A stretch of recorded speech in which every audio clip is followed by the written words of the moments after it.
म्हणतो असं ट्रॅफिक झाल्यावर कसं करायचं सांगा. हे ट्रॅफिक नाही, कंट्रोल व्हायला पाहिजे. ट्रॅफिक कॅनलच्या पलीकडे एक पण टू व्हीलर नाही अलीकडे बरोबर आहे की. बॅरिकेडिंग काहीच केलेलं नाही कुठं पण.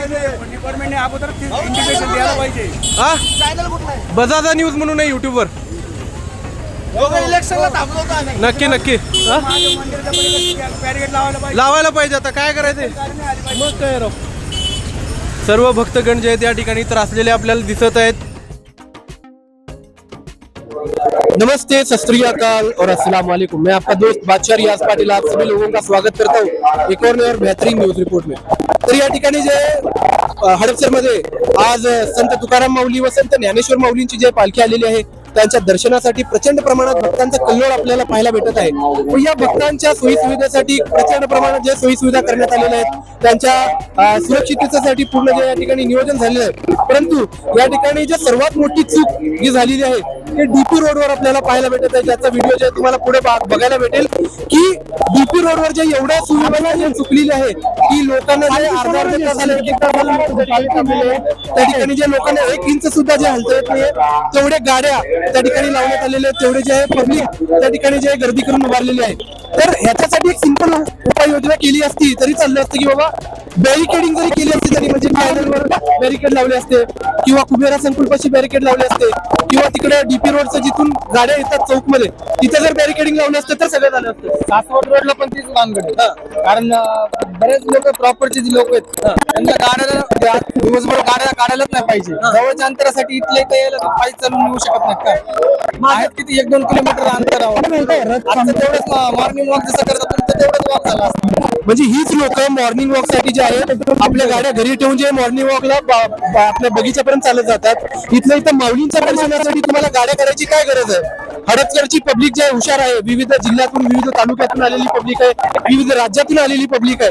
तर तुम्ही यावर्षी तुमच्याकडून चूक झाली हे मान्य करा आणि पुढच्या वर्षी जे आहे गाड्या आणू नका. कारण पहिल्याच्या या ठिकाणी भक्तांची जी गर्दी दरवर्षी वाढत आहे.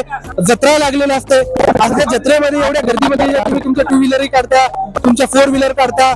या ठिकाणी जे वारीसाठी जे भक्तगण निघतात त्यांचे जे ऑलरेडी ट्रक असतात त्यांचे, तर त्यांची एक मजबुरी आहे. ते बाहेर गावून आलेले आहेत. प्रॉपरची लोक जर गाड्या आपल्या घरात लावल्या, आपल्या बेसमेंट मध्ये लावल्या, आपल्या पार्किंग मध्ये लावले तर एवढं ट्रॅफिक जाम होणार नाही. लोकांचा बाहेरून पण येतात वेगवेगळ्या ठिकाणावर नाही पालखी थांबतो म्हणून त्यांचं थोडं लांब साईडला गाड्या लावायच्या. आणि इथं कसं दरवेळेस बघतो जवळपास 3 ते 4 वाजेपर्यंत अशी गर्दी राहते.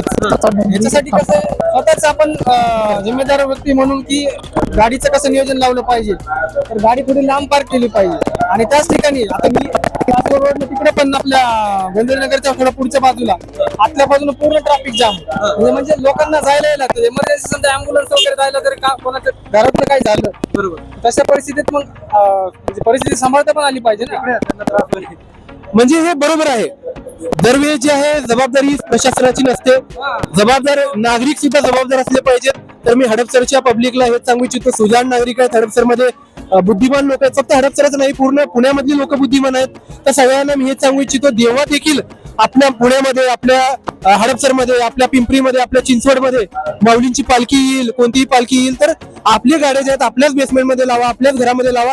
रस्त्यावर जे गाड्या लावून माऊलीच्या भक्तांना जे त्रास देऊ नका एवढंच मी सांगू इच्छितो. तर अशाच प्रकारे चालू आहे या ठिकाणी पूर्ण कायदा व सुव्यवस्था जे आहे चांगल्या प्रकारे जे मेंटेन करण्याचं काम आपले पोलीस मित्र करतच आहेत.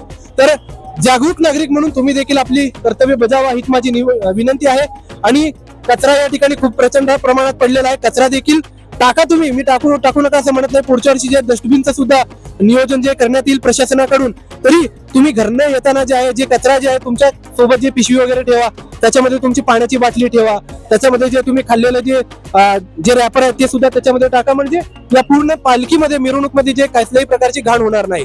तर दरवेळेस जे प्रशासन चुकीचं नसते, नागरिक सुद्धा जे या ठिकाणी आपली चूक करू नये आणि सुजाण नागरिकाप्रमाणे एक आपली वर्तणूक जे दाखवावी हीच विनंती आहे. तुम्हाला कसं वाटतं? मला तेच वाटतं. कारण आता इथं प्रॉपरचे म्हणून हडपसर किंवा पुणे करत नाहीत. बरेच जण आपल्या बाहेरून पण रोजगारासाठी आलेले आहेत. मग एक आनंदाचा सोहळा ह्या निमित्तानं आलेले आहेत. पण त्याच्यासाठी पण त्यांचं पण कर्तव्य आहे की आपण गाडीवर न येता आजच्या दिवस तरी म्हणजे पालखी जेव्हा येते त्या दिवशी तरी पायी आलेलं म्हणजे चांगलं राहील. म्हणजे ती लोक परगावावरून 100-200 किलोमीटर जे आहे चालत जाणार आहेत माऊलींच्या दर्शनासाठी, आणि आपण इथल्या इथं जे आहे पायी येऊ शकत नाही. हे किती दुर्दैवाची गोष्ट आहे एका दिवसासाठी. भाऊ तुमचं नाव काय? हाँ? कमलजीत भाई के साथ मैं बादशाह रियाज पाटिल, धन्यवाद. भरपूर गर्दी है बॉस, पब्लिक जबरदस्त है, बहुत ही शानदार जो है देखने मिल रहा है अपने को सब कुछ. वही तो आगे बढ़ना मुश्किल है बॉस. माऊली इथून चला, काय करायचं आता, सगळे भक्तच आहेत. चला चला चला चलू दे, भरपूर आहेत भक्त, आता काय करायचं आपण. आई शपथ, बहुत ज़्यादा गर्दी है बहुत. ये रास्ता बहुत छोटा हो रहा है, डीपी रोड. वही तो आगे चल के जो है डीपी रोड को भी बढ़ाना पड़ेगा, क्योंकि अगर ऐसे भक्तगण आते हैं साल में एक बार यहाँ पर अगर जतरा उरूस भरता है, तो फिर इस रास्ते को भी जो है सही करना ज़रूरी है पुणे महानगर पालिका के लिए. मत का है गैर व्यवहार की वजह से जो है बहुत सारे भक्तों को यहाँ पर तकलीफ़ हो रही है. बहुत ही मुश्किल है भाई, पब्लिक को नहीं समझ में आता जल्दी.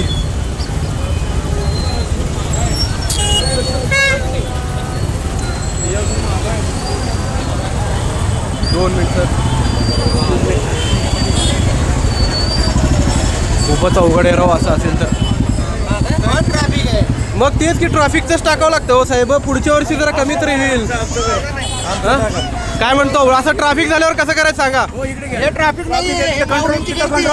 ट्रॅफिक हां कॅनलच्या पलीकडे एक पण टू व्हीलर नाही अलीकडे बरोबर आहे की, बॅरिकेडिंग काहीच केलेलं नाही कुठं पण. डिपार्टमेंटने अगोदर इंडिकेशन द्यायला पाहिजे. हा बजाजा न्यूज म्हणून आहे युट्यूबवर. इलेक्शनला थांबलो होतो आम्ही. नक्की नक्की हा? मंदिराच्या पलीकडे बॅरिकेड लावायला पाहिजे. लावायला पाहिजे, आता काय करायचंय.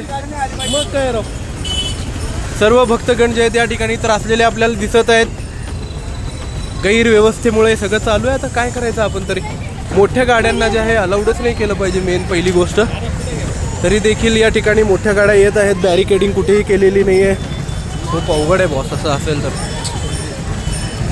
यामध्ये जे आहे जे वयस्कर लोक आहेत, जे महिला आहेत, त्यांना जे यामध्ये पूर्ण त्रास होतो. लहान मुलांना यामध्ये त्रास होतो.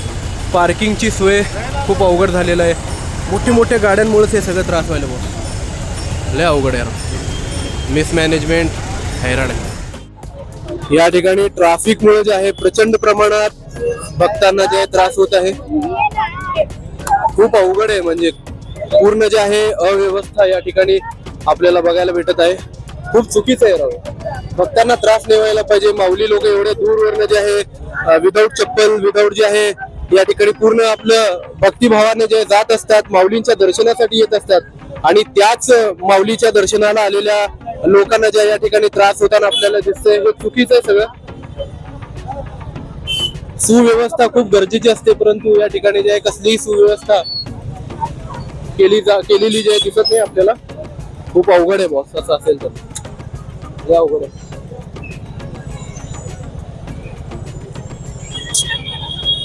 खूप अवघड आहे असं.